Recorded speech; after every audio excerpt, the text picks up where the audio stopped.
आइए अब हम फोर्थ स्टैंज़ा को समझते हैं, हमारी पोम अफ्लिक्शन का फोर्थ स्टैंज़ा, जो कि पोम जॉर्ज हर्बर्ट ने लिखी है। शुरुआत में तुमने मुझे दूध और मिठाई दी। यहाँ कवि ईश्वर को संबोधित करते हुए अपनी शुरुआती अनुभवों का वर्णन कर रहा है। यानी कि जो मिल्क और स्वीटनेसनेस है वो पोषण, आराम और आनंद का प्रतीक है। कवि कहता है कि शुरुआत में उसे ईश्वर से केवल सुख और संतोष मिला। मेरी इच्छा और मेरा तरीका था। इस पंक्तियों का अर्थ है कि कवि को वह सब मिला जो वह चाहता था और चीज़ें उसके अनुसार हो रही थी। उसे स्वतंत्रता और अपनी पसंद का अनुसार स्वतंत्रता और अपनी पसंद के अनुसार जीने की अनुमति थी। मेरे दिन फूलों और खुशियों से सजे हुए थे।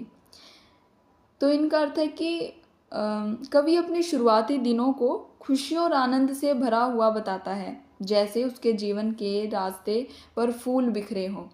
कोई महीना मई के अलावा नहीं था। जैसे मई का जो महीना होता है वसंत का प्रतीक है, जो ताजगी, सुंदरता और नई शुरुआत का समय होता है।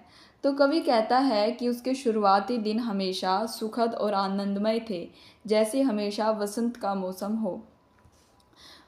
लेकिन मेरे वर्षों के साथ दुख मुड़ गया और बढ़ गया।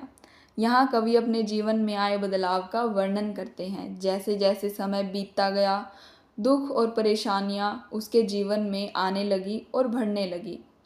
ट्विस्ट्स होने लगे और बहुत ज़्यादा लाइफ कॉम्प्लेक्स होने लगी, और अनजाने में दुख के लिए एक पार्टी कर दी। यानी कि कवि कहता है कि जैसे जैसे दुख उसके जीवन में बढ़ता गया, उसने अनजाने में अपने दुख का एक ऐसा माहौल बना लिया जैसे किसी पार्टी का आयोजन किया गया हो, जिसमें सिर्फ दुख ही परोसा जा रहा हो। तो इन लाइंस में कवि अपने जीवन के दो अलग अलग चरणों का वर्णन करता है।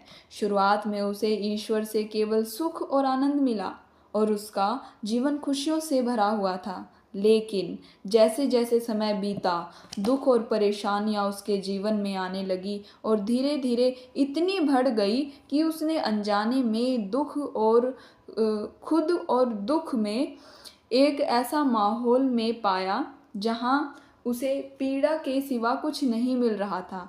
यह सुखद शुरुआत के बाद दुखद परिवर्तन को दर्शाता है। तो इसी के साथ हमारा फोर्थ स्टैंजा कंप्लीट होता है।